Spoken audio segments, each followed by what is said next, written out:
One of the unfortunate things that happened today was that the one rank, one pension agitation was being politicized. Rahul Gandhi turned up at Jantar Mantar to support the veterans. Now this is ironical because the Congress is the one party that first rejected the demand for OROP, delayed it for almost a decade, and here was Rahul Gandhi saying, I will help you get one rank, one pension. Listen to the Gandhi side.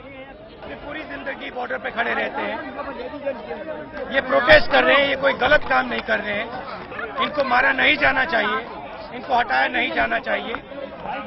सरकार को OROP की demand जो है वो पूरी करनी चाहिए, वायदा किया है और उसको जल्दी से जल्दी पूरा करना चाहिए। He's got the OROP cap on. He seems to be a big cheerleader, but this is entirely hypocritical, and let me explain to you why.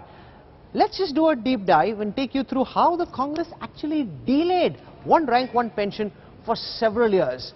The demand for one rank, one pension goes back to 1973, which is when the Third Pay Commission actually created a disparity between the salaries that were earned by government officials, that's the IAS officials, and army personnel. So it happened under Indira Gandhi's watch in 1973. Till then, IAS officials and army officials were paid the same. In 2009 is when the demand for one rank, one pension started being made. The UPA government at that time entirely rejected the demand for one rank, one pension. In September 2009 though, the Supreme Court ordered the government to implement one rank, one pension. This happened when the court said that one rank, one pension is a justified demand and it must be implemented. Suddenly the government was forced to do a volte-face, take back its rejection. In 2010, in May, a standing committee on defense recommended the implementation of one rank, one pension. Remember, Manmohan Singh had 4 years. They did absolutely nothing about it between May 2010 and February 2014, when they were already in an election cycle, and at that time, notionally, they announced that one rank, one pension was being implemented because in the interim budget, they put aside 500 crores. Remember, it cost about 8,350 crores. The UPA put aside 500 crores and said, we've given the servicemen what they wanted, we've implemented one rank, one pension. Now, is that not hypocritical?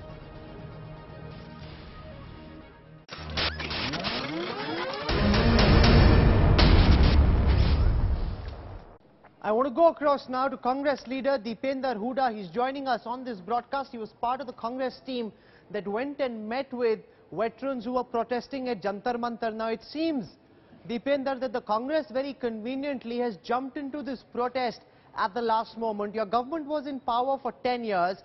Manmohan Singh made multiple promises. AK Antony sat on them. OROP did not become a reality when you were in government. Suddenly, Rahul Gandhi wants to pretend as if he's the crusader for the OROP cause. Is this not pure opportunism, Deepinder? I can cite you 3 things that we did. First, on 3 occasions, in 2006, 2010 and 2013, via 3 cabinet decisions, we were able to enhance the pensions for the defense service personnel retirees.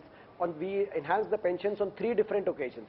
In fact, just the last 2013 pension enhance costed about 3,000 crores to the Indian Exchequer. So we did that, the number 1. Number 2, when post 2006 6th Pay Commission recommendation implementation, the demand for one rank, one pension, the movement gains certain momentum.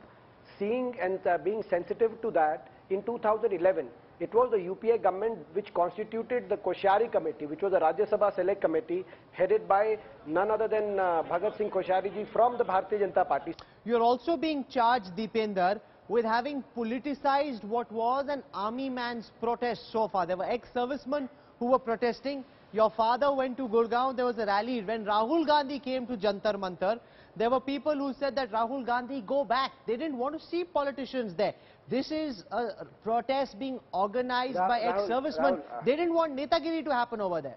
The fact that Delhi police moved in this morning and tried to evict certain people who were protesting peacefully and rightfully for their just demand.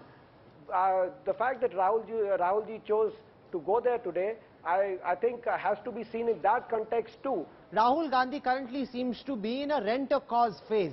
Wherever there are cameras, wherever there is a photo opportunity, Rahul Gandhi wants to drive straight into the middle of the controversy. There is no follow-up action, there is no plan, there is no past, there is no future. But just at that time he chases wherever the cameras are. That's exactly where he wants to be. After Bhagat Singh Koshari committee came out with its recommendation in 2013, a large delegation of ex-servicemen went and met with Rahulji.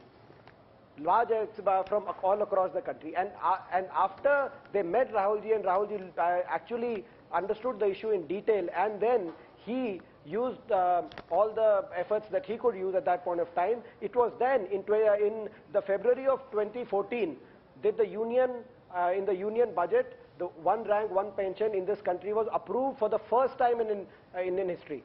So, yeah, it is not right for somebody to say that this is a rent-a-car situation. It is the first time Rahulji has been seen, raising this issue.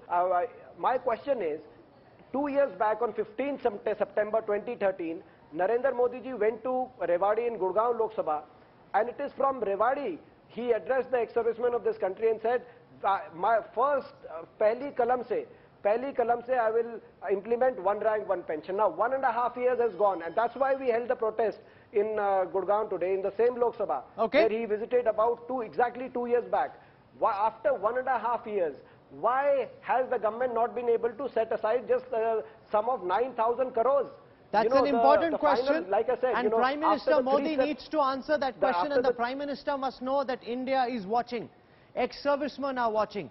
And if in his speech tomorrow he fails to implement, not promise one rank, one pension, there will be massive disenchantment amongst the rank and file of our armed forces. Yes, Dipender Singh Huda, final words, please. I have one. On one hand, they had made no promise to the corporate sector for that tax cut. Neither was it included in their manifesto. On the other hand, they had made promise to the ex-servicemen who fight for this country. They couldn't set aside just a sum of 9,000 crores. The reality is, the Congress did have a chance. They didn't see this through. They made a promise, but they didn't implement it. Prime Minister Modi too has made promises. Will he see this through? For the time being though, Dipender Huda for joining us on the newsroom tonight. Thank you very much.